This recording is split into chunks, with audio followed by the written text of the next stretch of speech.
Hello viewers, আসসালামু আলাইকুম। স্বাগত জানাচ্ছি বিডি সাদিয়া কুকিং স্টুডিওতে। আজকে আমি তৈরি করে দেখাবো বুটের ডালের হালুয়া।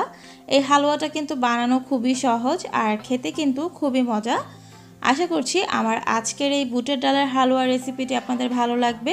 যদি ভালো লাগে তাহলে প্লিজ আমার চ্যানেলটি সাবস্ক্রাইব করুন এবং পাশে থাকা বেল আইকনটি ক্লিক করুন আমার পরবর্তী রেসিপির আপডেটের জন্য। তাহলে ভিউয়ার্স চলুন দেখে নিই কীভাবে এই বুটের ডালের হালুয়াটা তৈরি করতে হয়।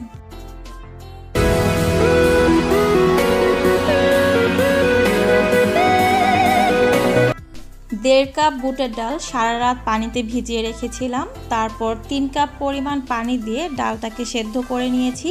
সেদ্ধ করার সময় পানিটা কিন্তু ডালের সাথেই শুকিয়ে ফেলেছিলাম। সেদ্ধ করে আমি ব্লেন্ডারে ব্লেন্ড করে নিয়েছি। ব্লেন্ড করার সময় আমি 1 কাপ লিকুইড দুধ দিয়েছিলাম। তবে আপনারা চাইলে কিন্তু এটা পাটায় পিষে নিতে পারেন। যদি পাটায় পিষে নেন তাহলে কিন্তু এখানে দুধটা দেওয়ার কোনো প্রয়োজন নেই। একদম মিহি করে আমি ব্লেন্ড করে নিয়েছিলাম। এবার আমি চলে যাচ্ছি হালুয়াটা তৈরি করতে। হালুয়া তৈরির জন্য চুলায় একটি প্যান বসিয়ে দিয়েছি। প্যানটা যখন হালকা গরম হয়ে গেছে দিয়ে দিচ্ছি 1/2 কাপ পরিমাণ ঘি। আপনারা চাইলে এখানে ঘি এবং তেল দুইটা মিলিয়ে 1/2 কাপ দিতে পারেন, তবে ঘিটা দেওয়ার চেষ্টা করবেন, কারণ বুটের হালুয়াতে যদি ঘিটা দেওয়া হয় তাহলে কিন্তু খেতে খুবই ভালো লাগে আর খুব সুন্দর একটা ফ্লেভারও কিন্তু আসে। ঘিটা যখন গলে গেছে তখন দিয়ে দিচ্ছি এলাচ 3-4টা। এলাচটা আমি মাঝখান থেকে ফাটিয়ে দিয়েছি। তবে আপনারা চাইলে কিন্তু এখানে এলাচ গুঁড়াটাও দিতে পারেন। এলাচ গুঁড়াটা দিলে এখন না, ডালটা দেওয়ার পরে এলাচ গুঁড়াটা দেবেন। এবার আমি দিয়ে দিচ্ছি ব্লেন্ড করে রাখা ডাল। সম্পূর্ণ ডালটা দিয়ে দিয়েছি। এই পর্যায়ে মনে হতে পারে যে ঘিটা একটু বেশি হয়েছে, কিন্তু না, এতটুকু ডালের জন্য 1/2 কাপ পরিমাণ ঘি পারফেক্ট আছে। এবার হালকা হাতে ঘিয়ের সাথে ডালটাকে খুব ভালোভাবে মিশিয়ে নিচ্ছি। আর চুলার আঁচটা কিন্তু এখন মিডিয়াম রেখেছি। সম্পূর্ণ হালুয়াটাই কিন্তু আমি মিডিয়াম টু লো হিটে রেখে তৈরি করব। চুলার আঁচটা যদি বাড়িয়ে রাখা হয় তাহলে কিন্তু হালুয়াটার নিচে দিয়ে লেগে যাবে আর খেতে কিন্তু খুব একটা ভালো লাগবে না। ডালটা ঘিয়ের সাথে খুব ভালোভাবে মেশানো হয়ে যাওয়ার পর এবার দিয়ে দিচ্ছি 1 কাপ পরিমাণ চিনি। চিনিটাকেও এবার ভালোভাবে মিশিয়ে দিচ্ছি। আপনারা যদি মিষ্টিটা একটু বেশি পছন্দ করেন সেক্ষেত্রে চিনিটা আর একটু বাড়িয়ে দিতে পারেন। তবে 1 কাপ পরিমাণ চিনি এতটুকু ডালের সাথে কিন্তু ঠিক আছে। মিষ্টিটা মোটামুটি হয়েছে, খুব বেশিও মিষ্টি হয়ে যায়নি, আবার মিষ্টিটা একদম কমও হয়ে যায়নি।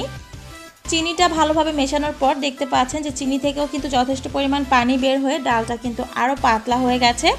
এবার চুলার আঁচটাকে মিডিয়াম রেখে আমি ডালটাকে বারবার নেড়ে চেড়ে হালুয়া তৈরি করে নিচ্ছি।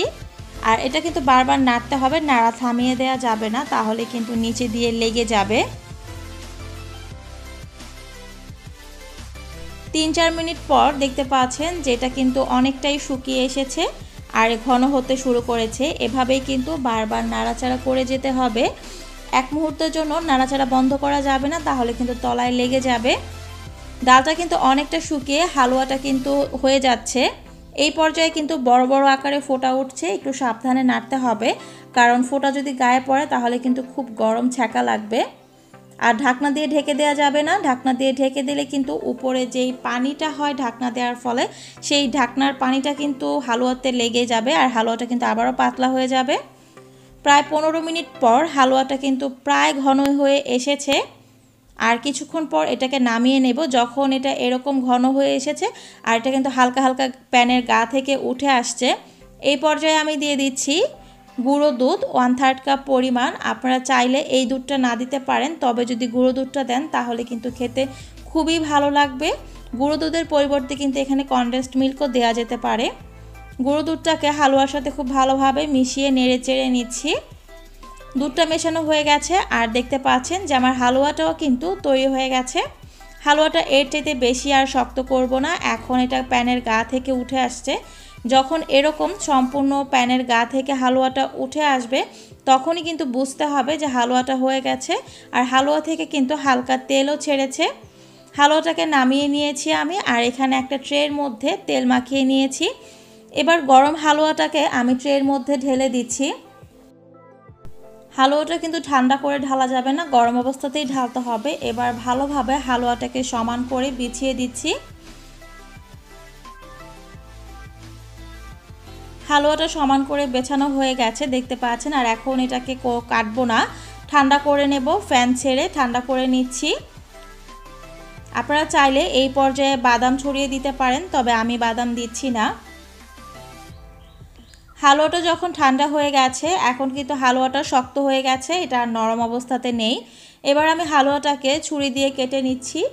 যে যেই শেপে কাটতে চান কাটতে পারেন।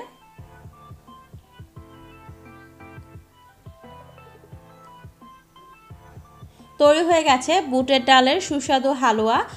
অল্প কয়েকটা উপকরণেই কিন্তু তৈরি করে ফেললাম। আশা করছি আপনাদের রেসিপিটি ভালো লেগেছে। রেসিপি ভালো লাগলে ভিডিওটিতে একটি লাইক দিন এবং প্রিয়জনদের সাথে শেয়ার করতে ভুলে যাবেন না। যারা এখনও চ্যানেলটি সাবস্ক্রাইব করেননি তারা প্লিজ সবাই চ্যানেলটি সাবস্ক্রাইব করবেন আমার পরবর্তী রেসিপির জন্য। আরও ইউনিক বিভিন্ন রকম রেসিপি পেতে চাইলে আমার আরেকটি চ্যানেল আছে, সেখানে আপনারা ভিজিট করতে পারেন। লিঙ্ক ডেসক্রিপশন বক্সে থাকবে। আজকে এই পর্যন্ত, সবাই ভালো থাকবেন। আল্লাহ হাফেজ।